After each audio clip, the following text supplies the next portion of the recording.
Winston Churchill ने कभी कहा था इंडिया के बारे में कि इंडिया की सत्ता अगर इनको आज़ाद कर दिया तो ऐसे हाथों में पहुंच जाएगी कि वो राजनेता नहीं होंगे, बस चोर, लूट पाट करने वाले और भूसे की तरह अपना पेट भरने वाले नेता होंगे। इसीलिए इनको पूरी तरह से स्वतंत्रता देना ये खतरे से खाली ना नहीं है।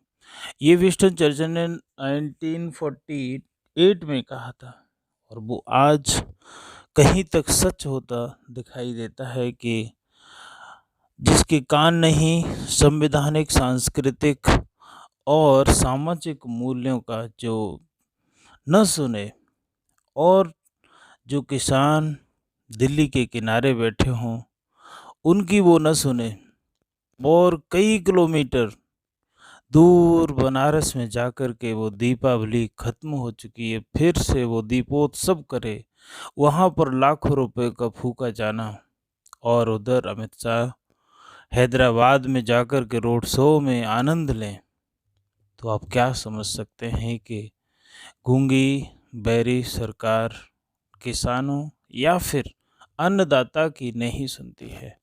उधर कॉरपोरेट के लोग इन्हीं लोगों की वाहवाही में लगे हुए हैं, चाहे वो किसानी का मुद्दा हो, चाहे वो बेरोजगारी का हो, चाहे जीडीपी ग्रोथ रेट हो, चाहे कोई और परिस्थिति हो, बैंकिंग सेक्टर हो, किसी की परवाह किसको है इस देश में।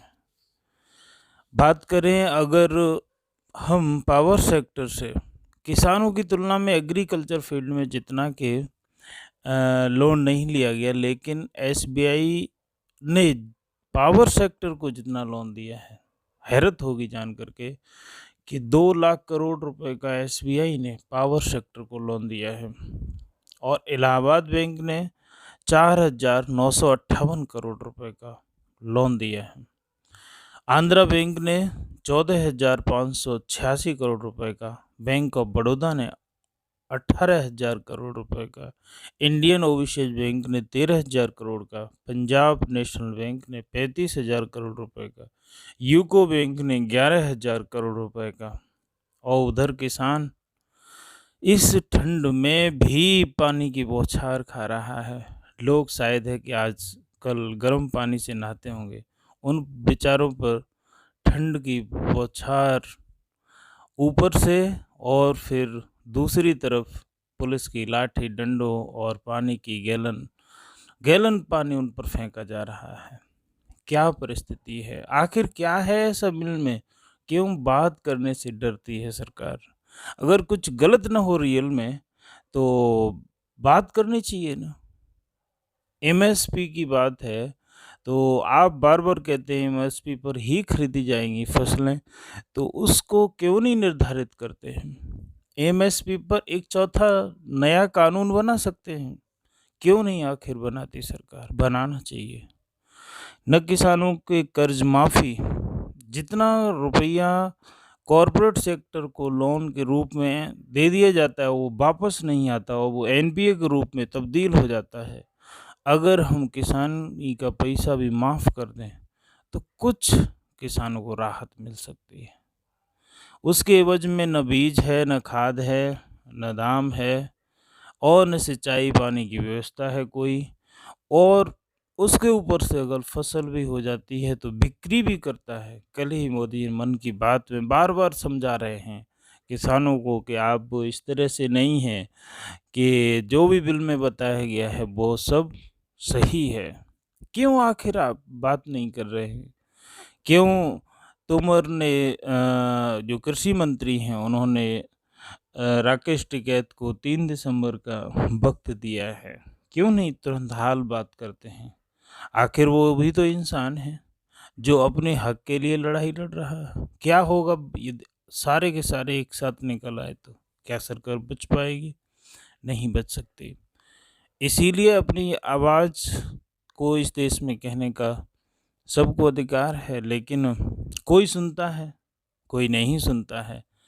यही सरकार जब विपक्ष में थी तो याद होगा मार्च 2013 राजनाथ सिंह ने किसानों के बीच में, यही राकेश टिकैत थे उस वक्त भी किसान यूनियन के अध्यक्ष, और इन्होंने, राजनाथ सिंह ने जंतर मंतर पर जाकर के उनके समक्ष कहा था कि संसद के महज 8-10 किलोमीटर पीछे किसानों का धरना चल रहा हो, और क्या प्रधानमंत्री को इस बात की सूचना उसके गुप्तचर ने नहीं दी? तो लेकिन वो उस वक्त का जब विपक्ष में थे तब इस तरह बोले थे, लेकिन उनको याद होना चाहिए कि अभी आप सत्ता में हैं, आप क्यों नहीं सुनते? आप ऐसे बोल करके तब तो निकल गए थे, आपको भी तो सुनना चाहिए।